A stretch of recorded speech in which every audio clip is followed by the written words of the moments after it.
একদম সামনে থেকে আমাদের নারীরা নেতৃত্ব দিয়েছেন। রুমানা আপা বলেছেন যে পুলিশের চোখে চোখ রেখে কথা বলেছেন। সেই যে স্লোগান, কে এসেছে কে এসেছে, পুলিশ এসেছে পুলিশ এসেছে, চোখে চোখ রেখে যেমন কথা বলেছেন, সমাবেশের সামনে থেকে নেতৃত্ব দিয়েছেন, মিছিল করেছেন।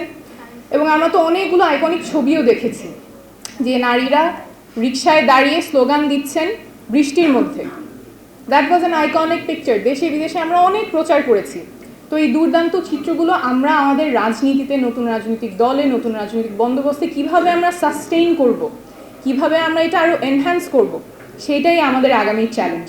এই যে বিশাল জনসমুদ্র ছিল, সেই বিশাল জনসমুদ্রে যদি শুধুমাত্র পুরুষ থাকতো, যেদিকে তাকাই ডানে বামে শুধু পুরুষ আর পুরুষ, কোথাও কোনো নারী নাই, তাহলে সেই আন্দোলনের রূপটা কেমন হতো?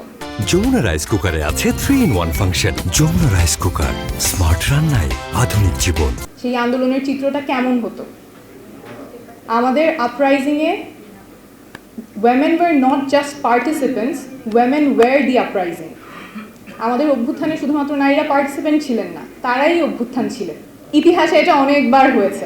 একদম খুব সম্প্রতি যদি আমি বলি, আরব স্প্রিংয়ে নারীরা সামনে থেকে নেতৃত্ব দিয়েছেন, সেটা ভূয়সী প্রশংসিতও হয়েছেন। কিন্তু যখন অধিকারের প্রশ্ন এসেছে, তখন কিন্তু নারীরা সেই জায়গায় তাদের অধিকার নিশ্চিত করতে পারেননি। তাদেরকে বলা হয়েছে এটা পরে একটা সময় আসবে, আপনারা অপেক্ষা করেন। সেই অপেক্ষার প্রহর আর শেষ হয়নি। তো এই যে এই কথাগুলো যে সামনে হবে, ভবিষ্যতে হবে, এখন না, এখন আসলে সময়টা ঠিক না। That is one way of saying it's not going to happen. আমাদের পরিবর্তনের জন্য ভবিষ্যতের দিকে না, আমাদের এখনই করতে হবে। Now is always the best time. পরিবর্তনের জন্য বর্তমানই সবসময় সবচেয়ে ভালো সময়। এখানে অনেকেই বৈষম্যের কথা বলেছেন। বৈষম্য নিয়ে আমি খুব বেশি দূরে যাব না, আমি জাস্ট একটা স্ট্যাটিস্টিক দিব স্কেলটা বোঝানোর জন্য। আমরা অমর্ত্য সেনকে অনেকেই চিনি, নোবেলজয়ী অর্থনীতিবিদ।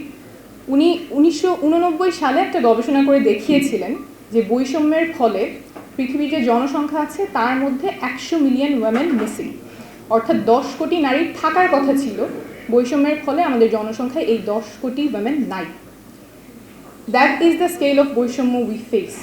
এবং এই থেকে উত্তরণের অনেকগুলো কথা অনেকের কাছ থেকে এসেছে। আমাদের এটা অ্যাকনলেজ করেই শুরু করতে হবে যে বৈষম্য আছে, এবং রাজনীতিতে আমরা যদি ওয়েমেনের ভয়েস ইনকর্পোরেট করতে চাই, এনহ্যান্স করতে চাই, সাস্টেইন করতে চাই, we must acknowledge the place we start from. এই ক্ষেত্রে আমার মনে হয় দুইটা জিনিস আমাদের অবশ্যই মাথায় রাখতে হবে। একটা হচ্ছে, আমাদের নারীদের কথা আমরা যখন বলছি, পরিবেশটা কি তাদের জন্য নিরাপদ?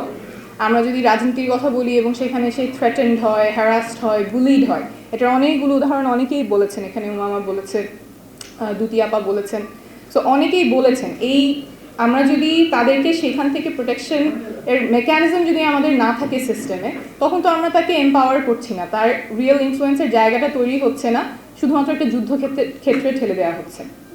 আর সেকেন্ড যে বিষয়টা খুব মাথায় রাখতে হবে, যে আমরা যাতে চিন্তা না করি টেবিলে একজন নারী আছে তার মানে ওইটাই হয়ে গেল। টোকেনিজম না করে কিভাবে আমাদের নারীরা becomes real influence for change, real agents for change, সেই জায়গাটাতে আমাদের অবশ্যই কাজ করতে হবে।